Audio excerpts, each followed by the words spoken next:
कि यह विवाह गीत आप लोगों को बहुत ही पसंद आएगी। हम लोग की टोली है देखिए, अब कल परसों हो सकता है एक लोग और बढ़ जाए, तो संख्या हम लोगों की बढ़ती जा रही है। और आप लोग हम लोग संख्या देखते हुए हम लोग को ज़्यादा से ज़्यादा प्यार दीजिएगा। और बहुत ही सुंदर सा एक विवाह गीत है, आप लोग सुनिए और अपना आशीर्वाद प्यार दिला दीजिएगा। हेलो दोस्तों, मैं हूँ मंजू 205 और विवाह गीत सुनिए फुल आवाज के साथ। हम आप लोगों से रिक्वेस्ट है। और हमें प्रतिमा शर्मा 838।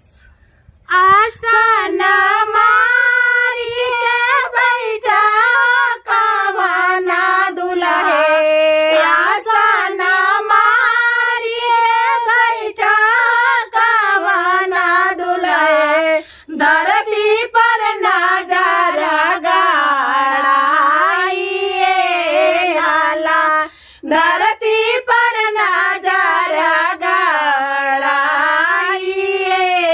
लाला, गवा के देखना आइए कवाना गाँव के लोगवा हो, देखना आइए कवाना गाँव के लोगवा हो, कौन रंग तुम्हारा दामाद आए लाला, कौन रंग तुम्हारा दामाद आए लाला, माधवा पर सोवेला बारा के सुंदर मऊरिया हो, माधवा पर सोवेला बारा से मऊरिया हो, लरिया सोवेला झोपे दाराए लाला, लरिया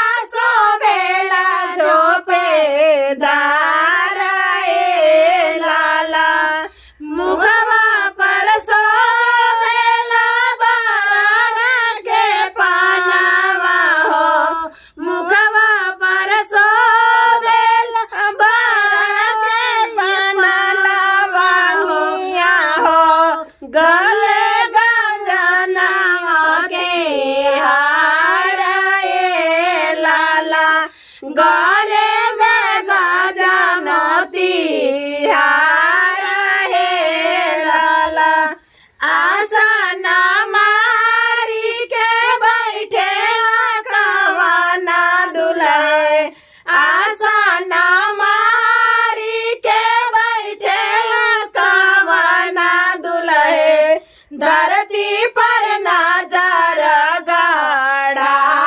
गाड़ाइए लाला, धरती पर नजर गाड़ाइए लाला। आप लोग को यह गीत कैसी लगी फिर